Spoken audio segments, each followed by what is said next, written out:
Okay, I'll start up then. Okay, well, good afternoon. Welcome to the panel session for the caregivers, kinship, and foster care impacts of mmip. We are honored to have you here to listen to our voices regarding the vulnerable population of our people. My name is Sonia Begay. I'm an enrolled member of the Navajo Nation. Tachini no Tajanetnishwe, Cheyenne Denepashachin, Toilini Dashache, Tolachini Dashanala. I'm one of the presenters of this esteemed group of women today. Before I continue, there are a couple of housewarming items that we would like you to be aware of. I want to introduce Miss Vanessa Atkins, who will be over these items at this time, go over these items at this time. Vanessa, if you're there, please. Yes.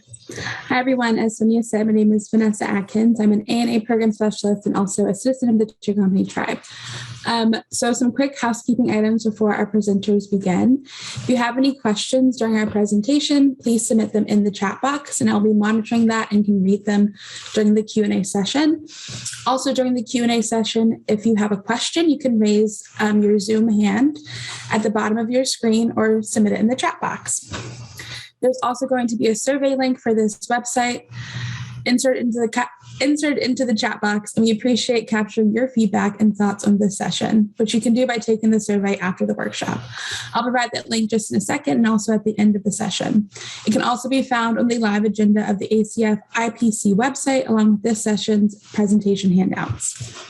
And as a quick reminder, all of our workshop sessions are being recorded on demand for viewing via the website until April 25th. So if you want to watch this again or there's a workshop you couldn't attend, you can go see those on the website. And now I will turn it back over to Sonia to open us up in a good way with a prayer.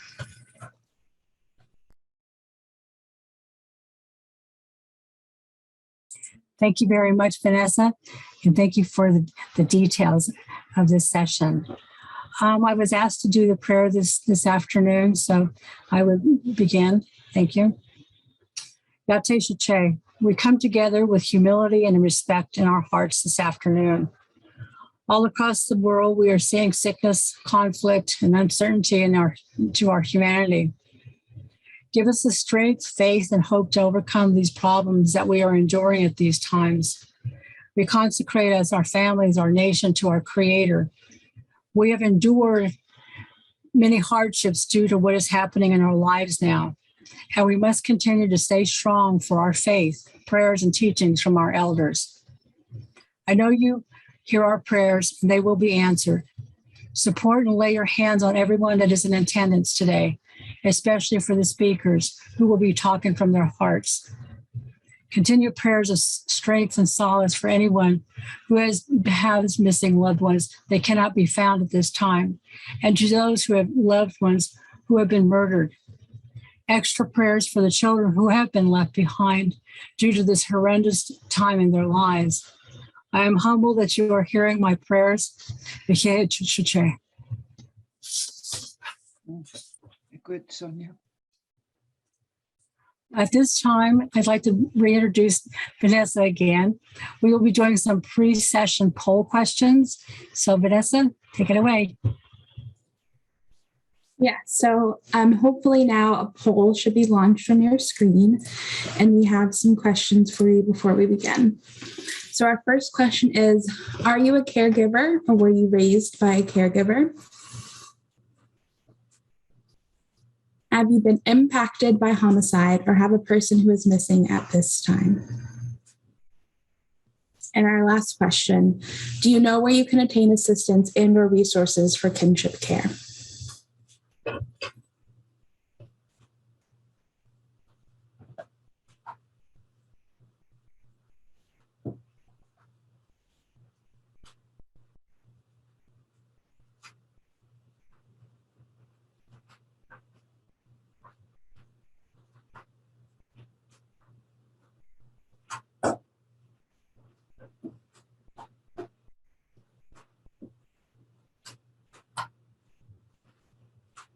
And this poll is anonymous, so if you prefer, so no one will see your answers if you prefer to keep that information private. We still have some people that could participate if they chose to.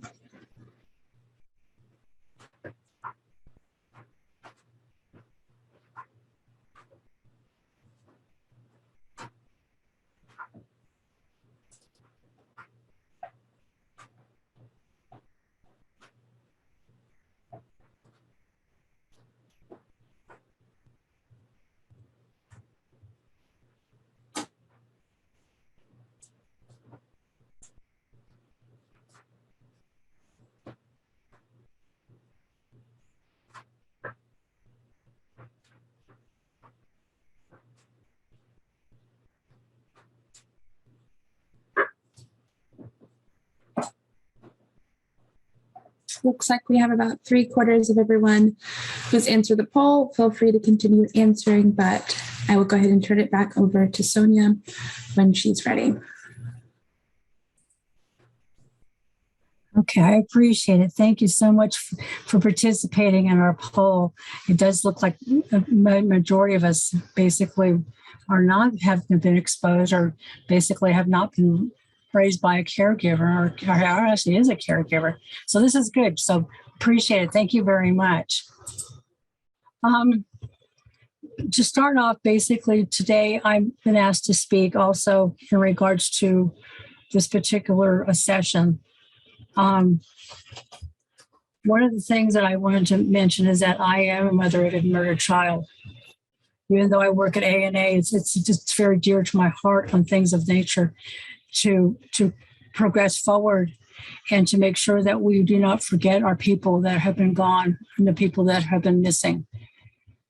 I hope that you hear through my voice today that it resonates the importance of why we are all here. But most important, your attendance here shows your concerns for our missing and murdered Native American relatives who do not have a voice. My son was Reuben Eppley. He was born in Tuba City, Arizona on January 29th, 1980. And he was murdered on November 26, 2010 in Corinth, Kentucky at the hands of an ex-felon. My son is buried at Rock Point, Arizona, next to his great-grandmother and other relatives. Reuben was a 30-year-old man who was a master union millwright who resided and worked in Kentucky. He was a father who left behind 3 children who I have raised. Today's focus is on our missing and murdered Indigenous peoples. We must not forget others, such as my son, who have been victimized by this horrendous crime. Many of our Native people leave their homes on the reservation to gain better employment opportunities or to further their education at prominent educational institutions. While many of us gain our dreams of good jobs and educational degrees, there's a very small percentage who fall to homicide or become missing.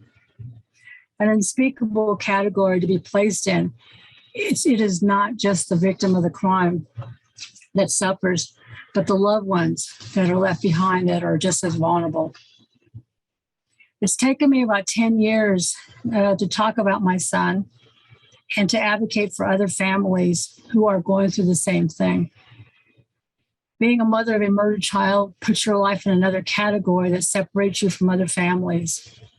The moment you receive that phone call from law enforcement telling you what has happened to your loved one, your whole world changes tremendously.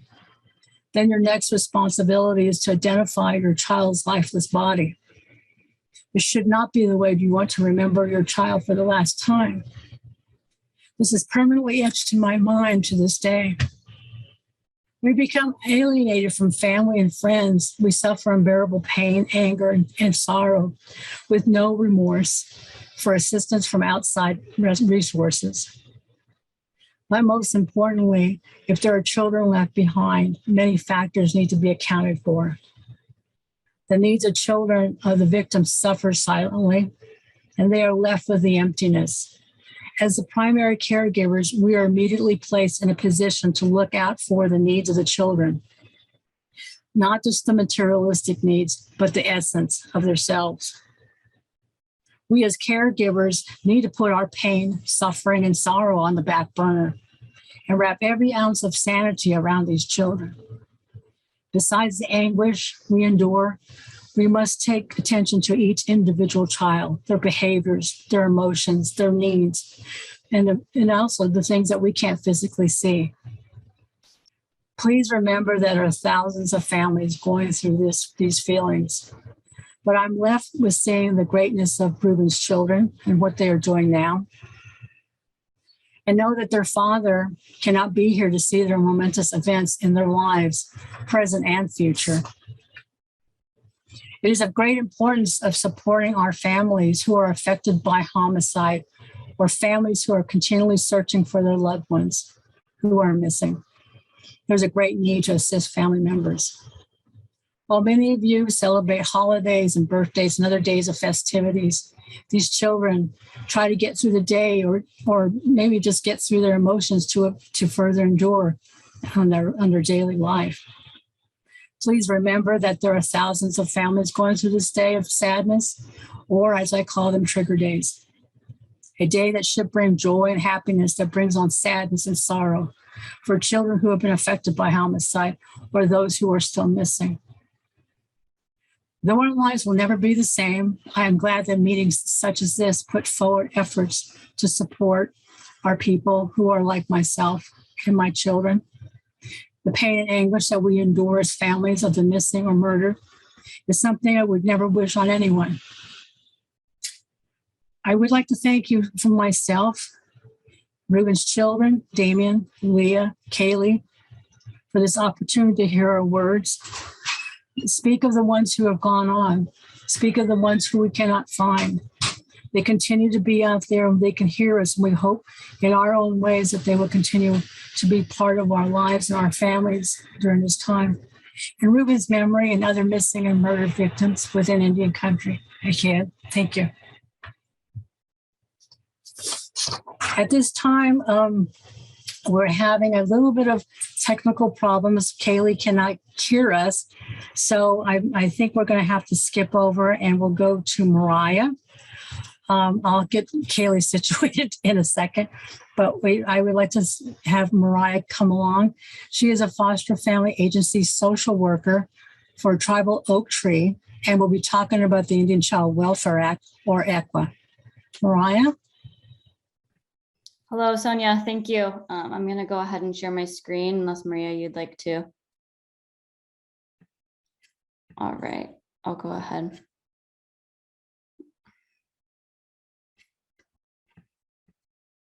Sorry, this control panel. Again, hello, Ayukwi, which means hello in Yurok. My name is Mariah Lewis, and I am a foster family agency social worker for Tribal Oak Tree Foster Family Agency. I'll be speaking about our agency a little bit, our goals, our mission, some of the issues and challenges we've faced, along with some future events, and also just tying how our foster family agency ties kind of together with mmip as well.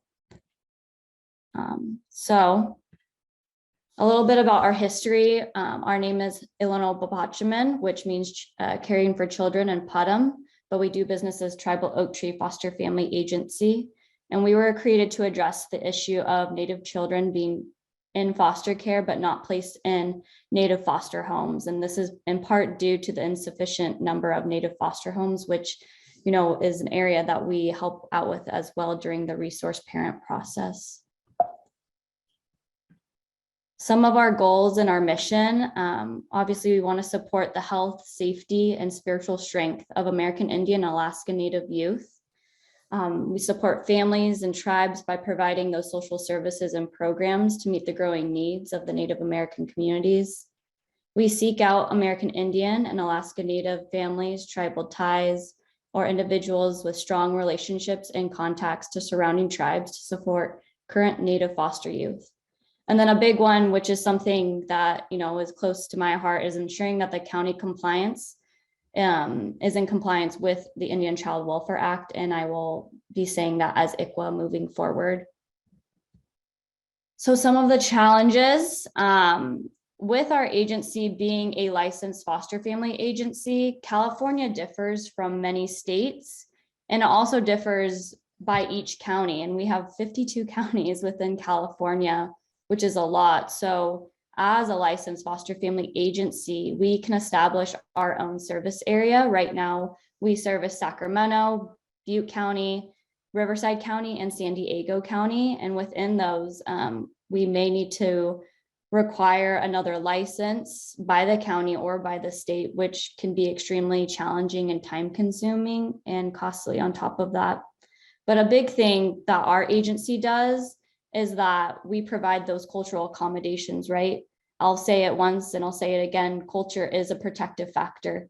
It is extremely important, and licensing standards do not require foster family agencies to have these cultural accommodations for our American Indian and Native Alaskan youth, right? So that's just something that's super important for our agency as a whole. For ICWA placement issues, there is not only a high turnover rate, but within one case, a child might have up to 4 county social workers, and they may be extremely unfamiliar with ICWA requirements and tribally approved homes. Along with that, county placement workers don't necessarily ask if a child's Native, and if they do, this child might have 2 cultures, so they might opt out and do that other culture rather than saying that they're Native because they don't want to have to address the requirements under ICWA. Along with that, another issue that might have a county worker opt to that second culture is due to not having holding facilities to allow for time to place Native children in a home. So if you can't find those Native resource homes right away, they're going to go to a non-Native home. And then 60% of Native children are placed in non-Native homes, which is obviously over half. So not having those cultural accommodations, again, with licensing standards, they don't require it. And then approximately 60% of Natives, specifically in California, are not affiliated with California tribes. So this may be due to relocation and not having your tribe locally that supports you, that has your back, that really has a say-so in where you're placed and who you're placed with. That's kind of where I believe our agency comes in and helps support and advocate for these individuals. Obviously, for current obstacles and barriers, I'd like to say with COVID, it's been a struggle for me personally, for our community in general, but also our agency. I just would like to acknowledge that the community has faced issues, but I'm going to specifically be addressing the ones our agency has. With us being a newer agency and trying to expand into Riverside and Butte County, we've had very minimal face-to-face interactions with tribal leaders and getting that community outreach. So one big thing is trust within the communities, right? So if we don't have that trust built with them, the ability for us to get more resource parents and helping those in the community get these social services is very minimal. And all these communications are going through email and telephone. So being able to ensure those schedules match up for meetings was extremely challenging. On top of that, like I said previously, our community members going through all these obstacles and barriers themselves during COVID, that opportunity to become a resource parent hasn't always been there. But I'd like to address also, we do face challenges and barriers, but we have to be resilient and we have to think of ways moving forward. So when we're looking at our foster family recruitment side, I would say it's been a very big success trying to adapt to social media and going to conferences and trainings all online. That's something we've really been trying to provide.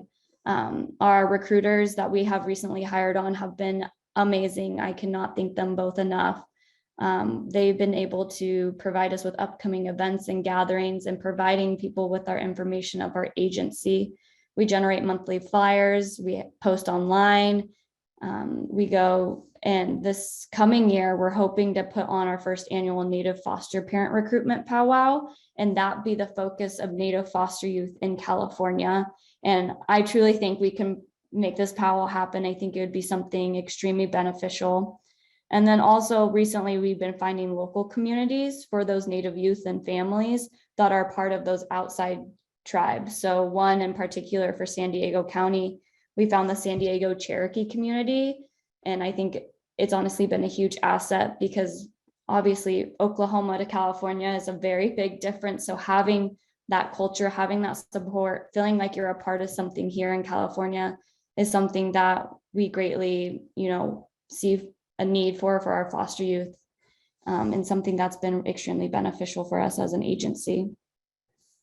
Moving forward, I think obviously, like I've stated, culture is something that we always want to accommodate for our foster youth.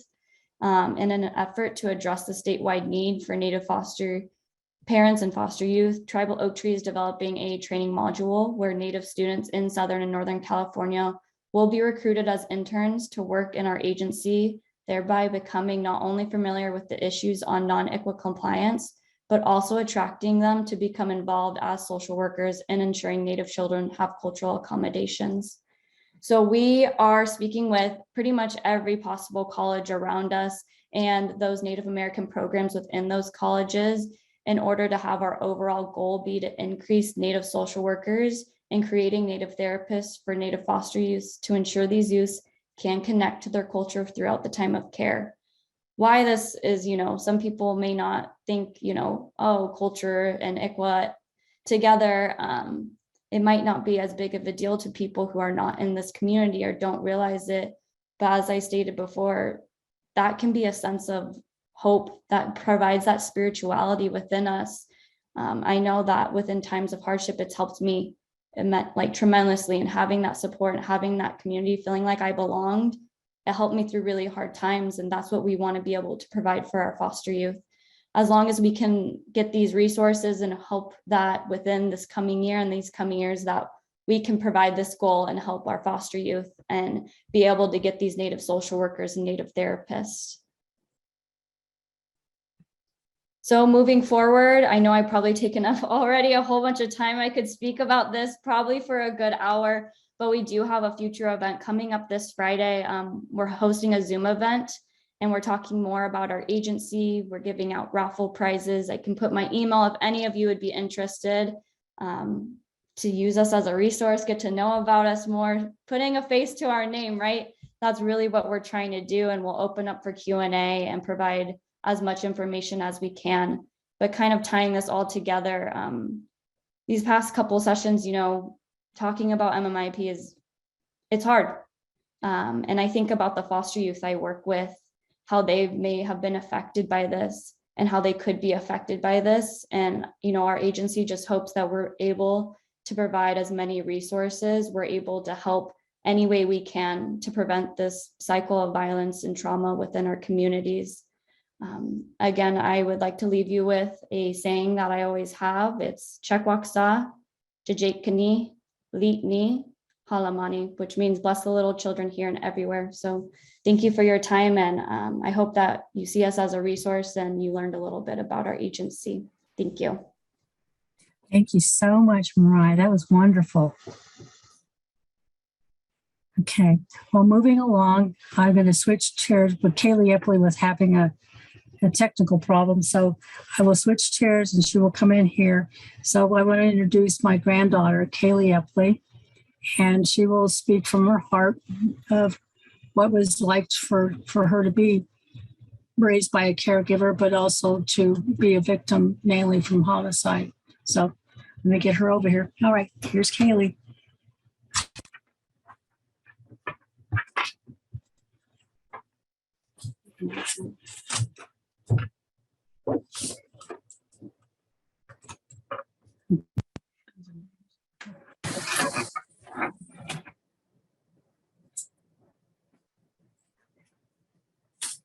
Hi, how are you guys? Thank you, first of all, for having me speak for you guys today. I'm not only speaking for myself, I'm also speaking on behalf of my brother Damien and my sister Leah. We have been living with our grandmother for well over 10 years. Whenever we did, she did get full custody of us, I was around like 9 years old and I'm about 20 now. So our grandmother Sonia has been a very huge part of our lives. For as long as I can remember, she's never missed holidays, birthdays. She was very involved in like raising us and like keeping like the culture very much around us. And like she took us to powwows and Sundance, and she very much like showed us like our culture, our language, and like she just made sure that that was a very big part of who we were and make sure that we understand where we came from. Well, I was 9, and when she did get custody of us, our father passed away. And our mother was not really involved in our lives. She was very in and out of our lives. So she thought it would be better for us to move closer to Kentucky, where she was located. And while we were living there, um, she had found a group called Grandparents as Parents, and they would meet about like once a month, and it was a bunch of grand families and like grandparents raising their parent or grandchildren. And I really liked going to this group because it really showed how many grandparents actually do raise their grandchildren and how many different circumstances that people are put in. And, you know, it just really opens up like perspective and like, you know, you're not the only one who's like in this kind of situation. There's a lot more many people out there who are going through the same things as like we were. So we were also put into the foster care system at a younger age of I was like 2, and it wasn't like a very good experience. I don't remember much from it, but I know my brother and sister also had a very like traumatic experiences from it. And you know, one of our biggest thing is like our hair and our culture, and like we don't cut it unless it's like a death has happened in our family and stuff. And they ended up just cutting all of our brother's hair off, and it was like a very big thing for us because it was just like, you know, it's not supposed to happen. We did cut our hair for our father, but that was kind of like the last time that we really had like big haircuts and stuff. And so that's just one of the things that has happened to our brother in foster care. And like there's many other circumstances that were like happening there too. So but we also had to go through like therapy and stuff, and like just to kind of help like go through our emotions, deal with our emotions, and like kind of talk about the traumatizing things that have happened to us like while we were growing up in foster care, and our father's passing and that. But I do feel like overall it did help, and like therapy was a very big part of like expressing who we are and like getting through a bunch of that stuff. But yes, overall I'm just happy that I did have a great support system from like our grandmother and always being there for us and even doing what we needed. So thank you for you guys listening. Appreciate it.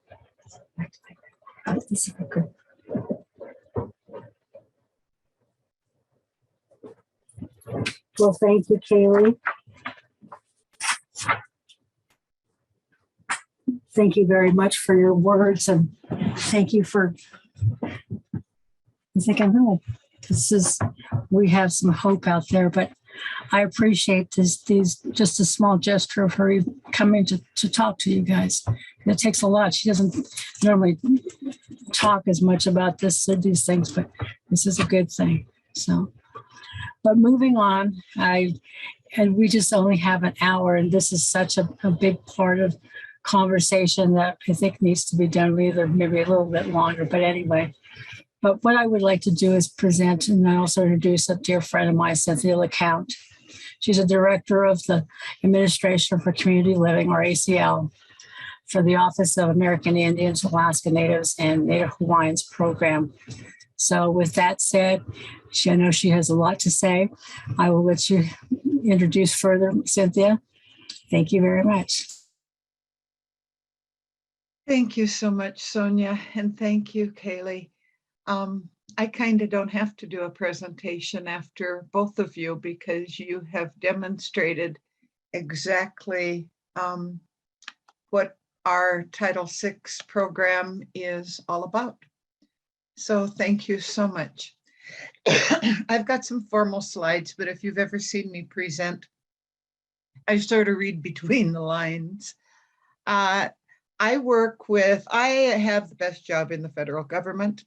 I get to work with tribes directly and with tribal elders directly. We fund, many of the federal programs fund regions, who fund states, who fund tribes. We fund tribes directly. So we interact with the tribes on a daily basis, which is a great benefit for us as feds. and I administer Title VI of the Older Americans Act. You're going to hear me just talk about Title VI. It's Title VI of the Older Americans Act. Next slide, please. Which provides services. Title VI was enacted in 1978. The Older Americans Act was passed in 1965. Of course, by 1978, tribes realized that we had already missed the boat, that the services provided under the Older Americans Act were not reaching tribes. So we are grassroots developed a program title. We work with the government through grassroots work. The elders said, hey, tribal leaders, we're not getting those meals and we're not getting those rides and we're not getting the services that we were intended to get in this Older Americans Act. So tribal leaders back in the mid-70s really rallied together and took the elders' voice to Congress, and Title VI of the Older Americans Act was passed, and my job was created. So it's been a really, really neat history. If you want to learn more about our history, get on YouTube some night when you can't sleep and look for Title VI history. It's a great video. Next slide, please. Under Title VI of the Older Americans Act, we basically have two main programs. One is to take care of the elders. And we do that through providing meals, both home delivered and congregate. We're the ones running around in a senior van, dropping off a meal or picking up people, taking them to the senior center. We can assist with other transportation, and that's sort of priority down. But we can give rides to clinics. We can give rides for going to the post office to do shopping. We provide case management for our seniors in trying to provide the most needed care and to make sure that care is doing what we intend it to do. We're very involved in health promotion, disease prevention. We've just gotten, each of our programs just received $80,000 for public health work towards the elders. Many of our programs are sitting out there wondering what public health work would include. So if you guys have any ideas, call your local director. We also do a lot of in-home services because the purpose of our program is to keep seniors in their homes and out of institutions as long as possible. So that means we work with very, very active seniors all the way down to those who are laying in their bed needing care provided. And a lot of our programs are very cultural. The best thing about Title VI is that when it was passed, it included tribal sovereignty. And we have a very basic skeleton for regulations. Tribes get to interpret how the seniors need these services and how they should provide the seniors or the services and which ones to the elders. Next slide, please. The other half of our program, remember I said we take care of the elders. We also take care of caregivers. If Sonia was in Navajo land, she would be one of the people that we are providing assistance to. We don't get to pay caregivers, but we get to provide support to those caregivers. And some of you are thinking, oh, that's a real big deal. And yeah, I know we need paid caregivers, and that's part of what we're trying to accomplish. But we get to find the caregivers, and we get to determine to acknowledge who they're caregiving for. Are they providing care for a frail elder who cannot leave their home most times? Are they providing care to a young person or a person of any age with Alzheimer's or dementia, and they need care in the home? Or are they some of those grandparents like Sonia, who's raising grandchildren for whatever reason? And then we get to see, I missed this slide. We provide information and assistance. We provide all the training that we can. We set up support groups so that they can talk to one another and help one another. And we do counseling. We're not necessarily going to do the counseling, but we're going to find someone who can provide counseling to these caregivers. Or maybe we're in a little itty bitty tribe and the counseling that they really need is some peer support. And that tribe may not have structured mental health services because many of us don't. Next slide, please. I've gone through that one. We can zoom on. The one thing I want to say on that last slide was that we Grandparents raise grandchildren in a variety of ways. Thanks, Maria, for going back. And for our program, it doesn't have to be a formal agreement. If a grandma is raising grandchildren because mom went off to the casino and didn't come back for 6 days, grandma's going to help out. If a grandparent is, and that's no formal arrangement. If a grandparent is raising grandchildren because the young mom is 16 years old and she needs to go to school and she's going to grow up, there doesn't have to be a formal arrangement. Grandma's going to take over. Think about how many of you in your communities were raised by a grandparent or had a really strong influence by a grandparent, or you know someone in your community raising grandchildren that they kind of end up with. That's where we come in. The next slide is just showing you the map. We work with 405 of the federally recognized tribes.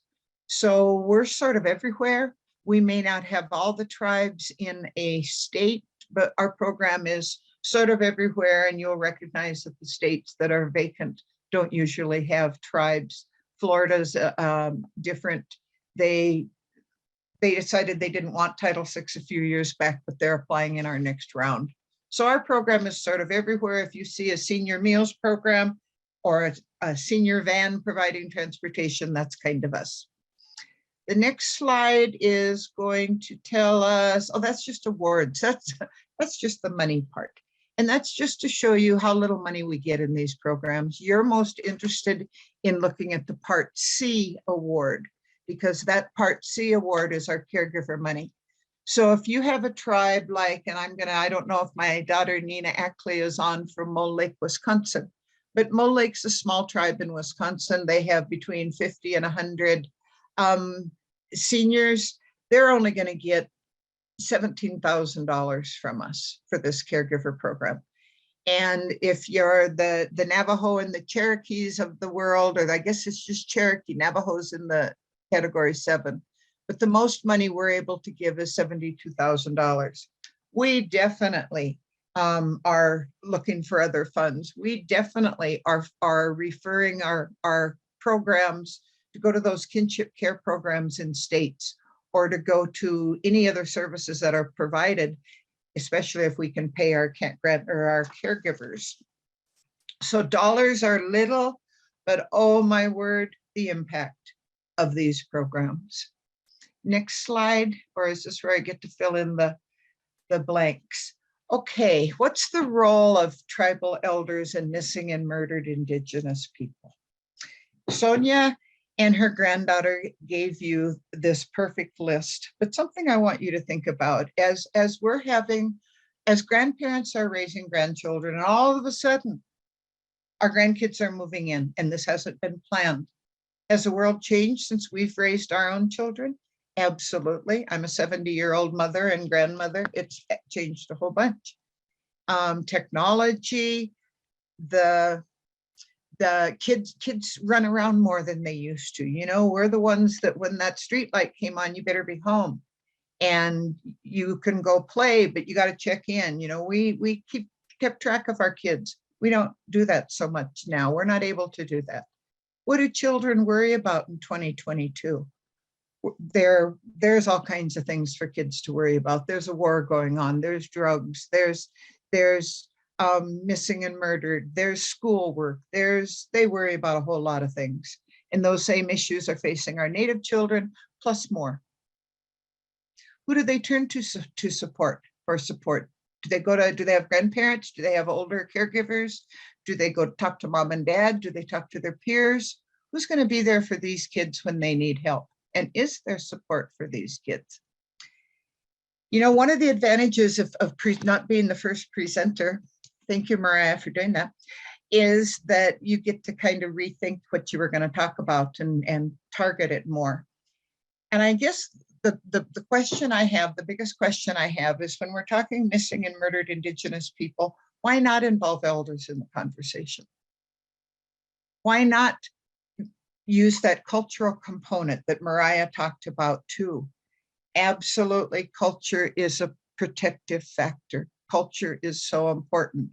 Bring in the elders, have them join this conversation, keep them informed, prevention, keep the elders informed so they know what's happening in that world. So they know that maybe that house down the street where everybody comes, there's 17 cars there at 10 o'clock at night. Maybe that's not the place you want to leave your child.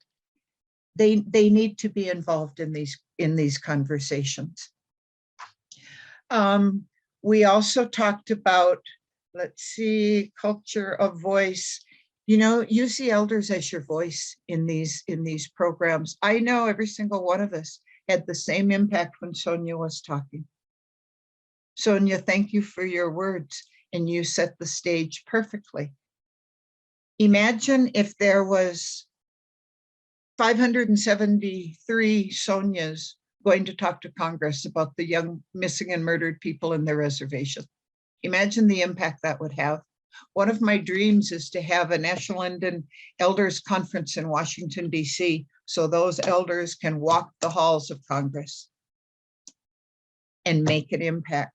Why not use them for a voice? You know, a few years ago, when we were trying to get an increase in our appropriations for our meals program, we had seniors send paper plates. They wrote a message on a paper plate. Please, we need more food. We need whatever. I'm hungry. I only get one meal a day, whatever. And we sent boxes of paper plates to Congress. It did not take long for Congress to tell us, don't send any more paper plates. We've gotten the message. Use that voice. We're a resource for you. We are absolutely a resource. We want to be involved. We want to listen to you. We want you to come in and train the tribal elders. Seniors, for Older Americans Act, people have to be 60 and over for services. But I said that Title VI was developed around sovereignty. Tribes get to determine what the age of an elder is. So, you know, we've had a few go gung-ho and say 43. And I said, no, wait, let's be real. But usually we're between 55 and 60 that we can provide information to. Urbans, we don't know. Okay, I gotta go. I just gotta say one quick thing. Those of you who are close to an urban area, we're doing a survey of urban tribal members, and we're trying to find them all. We need to work with our health clinics and our urban community centers, but we have to make sure they're interested in working with us. So if you have any influence, let us know. I could talk forever, but let us be involved with you, please. Bring the elders' voice in. I don't know if I had any more slides or not. Thank you, Cynthia. I told you she has a wealth of knowledge and she'll keep on going. Thank you so much. One thing, Sonia, this next one on the screen is really critical and I got to grab it. You know, we have elders missing too. Right. Elders wander if they have dementia, if they have Alzheimer's, if whatever reason they go out in the cold and they can't make it back. We go missing too. And are we included in that conversation as well? Miigwech, Diet Pepsi time. Thank you so much. That was a wealth of knowledge put in with a couple of minutes here. So now I've moved forward to our Maria Boyd. She's one of ANA's program specialists within the Division of Program Operations. And I'll put her on. We got to get you rolling here. All right. Here you go, Maria. Hi, everybody. How do you follow up after that, right? First and foremost, I just want to ask forgiveness from my elders on this phone call today as I speak about my experiences. Nahau poso mauniwia mishik natanu makanap wasat jiwan. And it's as we see on Mishik Mokaman, Nuiswan, Maria Boyd, Omatno Maneo, Nitawan Mishik Kine, Nitotam. Hello, everyone. And all my relatives, Sparkling Water is my name, and my government name is Maria Boyd. I am from the Great Menominee Nation, and I am Eagle Clan. So, like I said, how do I follow up? So far we've touched on MMIP and foster care, urban foster care and elder care. And I don't necessarily find myself in any of that, which is kind of why I wanted to be the end of the conversation. I was raised by one of my aunts. So I was a product of kinship care. I'm Menominee from Kashina, Wisconsin. Obviously, I said that. And growing up on the reservation, you face a lot of peer pressure. So eventually it's, are you going to overcome this peer pressure? Are you going to become part of it? Unfortunately, for a little while, I became part of it. And it was really hard to break away from that just because my whole family basically just went with it, So for myself, was I going to become a part of that? Was I going to become part of the problem, or did I want to be part of the solution? So early on, my parents bailed. My mom left when I was 9 and my dad gave me up when I was 11, but they still were on the reservation and they were still around and seen me, so it was even that much harder. I never necessarily understood why, and I was really resentful. Why did my parents give me up? It was difficult, and it's still difficult to talk to this day. And I just think about some of our ancestors and what they've gone through.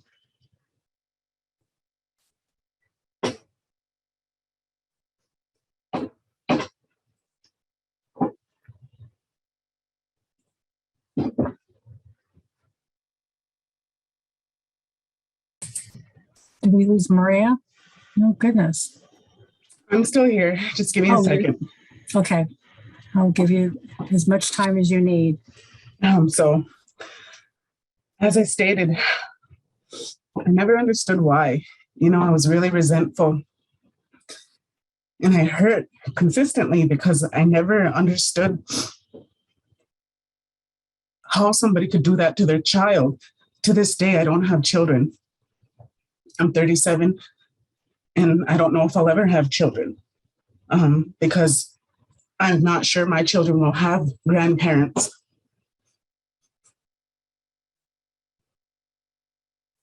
I always looked at that differential treatment. My sister says, well, we have good memories, Maria. You don't remember them because you were too young, and I always think about that differential treatment.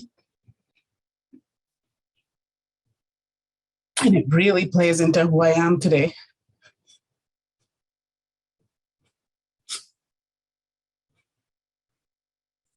So I was the one in my family. I was the youngest. And I got sent to my aunt. And it was really hard because I wasn't the only one. So my aunt took in a bunch of us. It wasn't just me. There was me and a bunch of my cousins. And we always roughed it. We roughed it. We embraced the challenge, honestly. And like I said, it made me who I am today. I found myself as an overachiever. Talking to Sonia, she started explaining to me, how Kaylee was and that she's an overachiever. And I found that commonality with her. Like, man, that's because we had our mothers right next door watching us go to school, and that's a tough pill to swallow, but again, like I said, it's made me really strong, and I never understood because even being told things from my family, it was always stern, it was always the truth. I never necessarily, and nothing was sugar coated. To this day, that's how I am. I'll say the truth, and that's just the way I am. And I try nowadays. I work so hard just to be a better person and a good person all the way around, because just because I'm traumatized doesn't mean that everybody else needs to walk away with that feeling, So instead of becoming a product of my environment, like I said, I went along with it for a while. I was a rock star, and I came to my epiphany sitting in jail. I had turned myself in. I was reading a novel about this long. I got to a page, I don't remember what page it was, but there was just a little bit left of that book. And I closed the book at 9:47. And I thought to myself, why do I got to be in jail? To do something good for myself, So that next morning I got up and there was a bunch of Manoms and Ojibways and whole chunks and stuff that were there. And we all clicked up. So we're all sitting at the same table in the iron teepee, selling each other dreams, really. Well, we're going to do this and we're going to do that. And, of the people at that table, 5 of them are dead now. One of them's in prison and the other one is still carrying on. I was the only one that stuck to my guns. I was able to graduate second in my class from Haskell. And I got a scholarship to KU and followed up with an environmental impact assessment master's from KU. And all that time I did that by myself. That at least that's how it felt. And honestly, I look back at that now and that's really untrue, because just what some of the other panelists here have said, I had my community. I collected my grandmothers, I collected my aunties, I collect my family to this day, and I think it's important that just because something like that happens in your life, use it as motivation, use it to push yourself, because we all have stuff going on in our life. So that saying, be kind, that's not just a saying. You really don't know what somebody's experiencing in their life, So I just want to share. I scripted something out for this and I didn't even follow the script. I just kind of started speaking because I wanted to speak from my heart. But this is something that I think is important to share with you guys, is the scripted part. I started counseling when I was still a rock star. I started to evaluate my decisions and the outcomes. I began to identify the correlation between trauma and decisions I was making. Although my family didn't practice, I took the initiative and was engulfed in my culture the entire time. I started beading and dancing when I was 7. I took my first beading class when I was 9. At 11, I received my Indian name from one of the last full-blooded Menominees, Miss Lillian Nelson.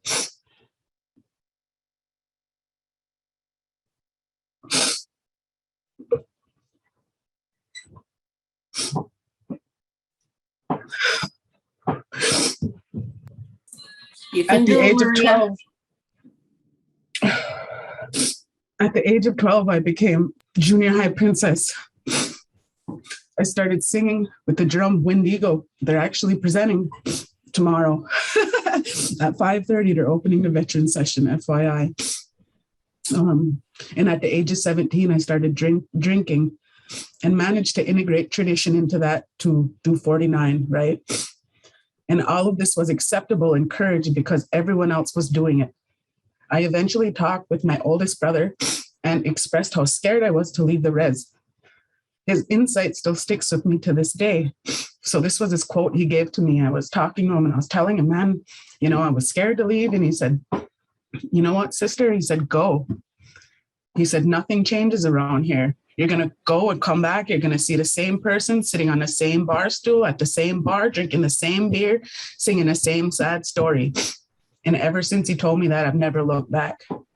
And I just want to share one more quote that somebody told me that may help people that struggle overcoming stuff, is that a counselor from Haskell, her name was Brenda Schilt. She was one of my instructors. Well, she was the counselor I went to all the time. She said, Maria, just from talking to you, she said, I can tell you're hurt. She said, what you need to do is you have a glass inside of you. Take that glass out, clean that glass out, put the cap back on. You determine who hurts you.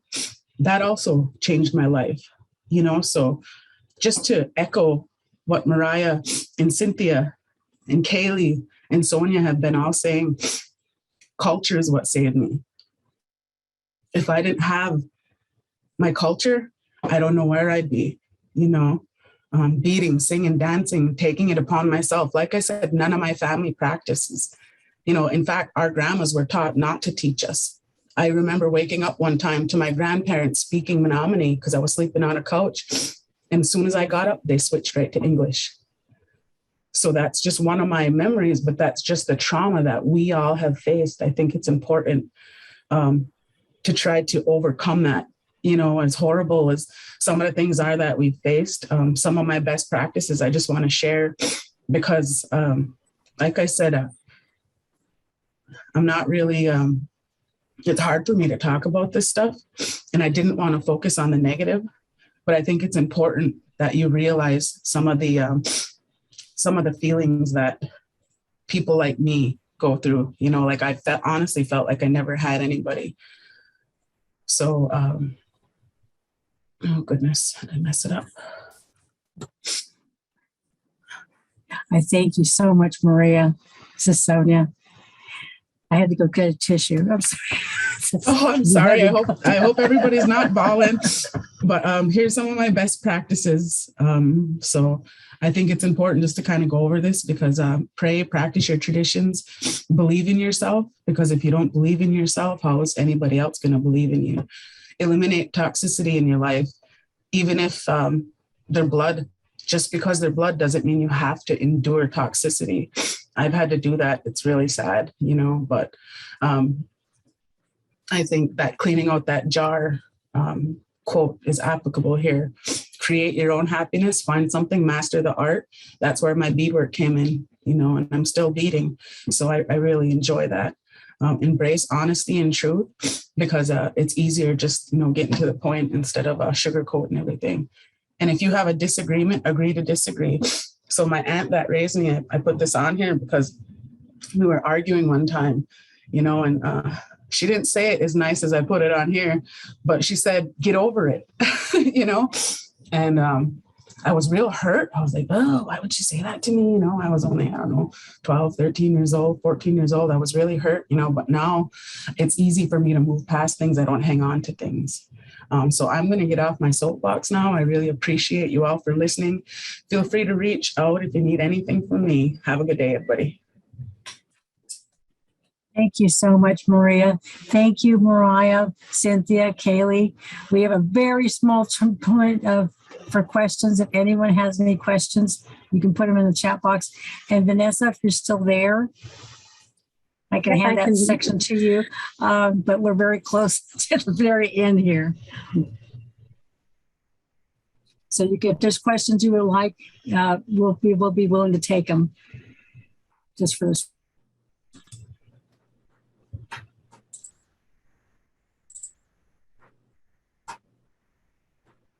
So far, I haven't seen any, Sonia. Okay.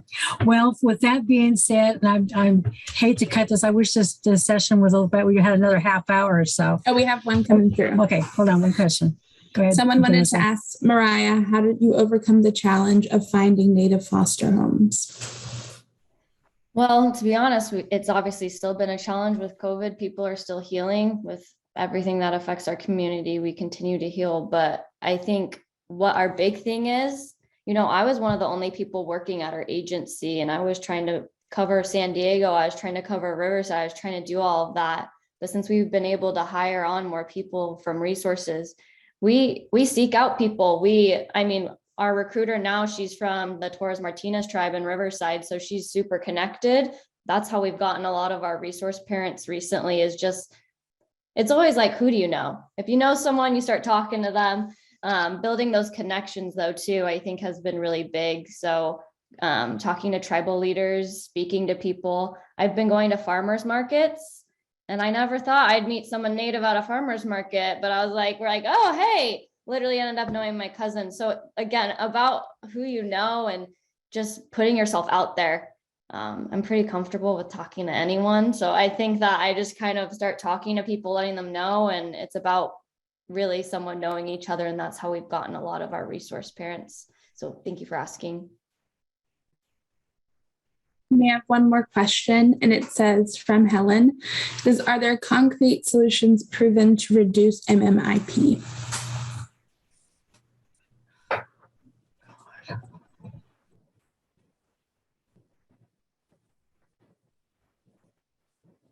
I think that question was for any of the presenters who wanted to answer. This is Sonia. I can take this, and I know that we're just we're over our time, but there's no proven solutions to reduce missing and murder within our Indigenous people. There's no reduction of any type of number within any community, within the nation, or even in the world. It's become so much epidemic proportions that we don't even know why this is happening to our people. So if anyone can prove this, what can we do? I don't know, but there's nothing at this point that I know of.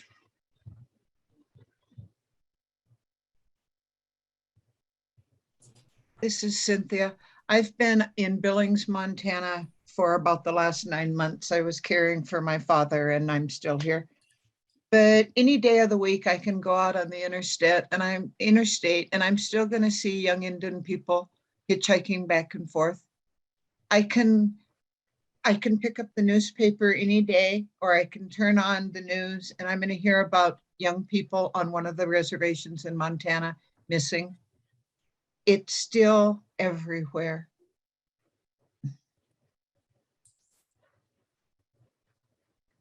I think on that last note, but I appreciate everyone who's here, who stayed the little extended time to talk with us and hear our words. Thank you very much. And have a blessed day, but also to remember the words that we have spoken is from our heart. And we continue to do this on our own. And mainly, thank you very much again. Yeah. Miigwech.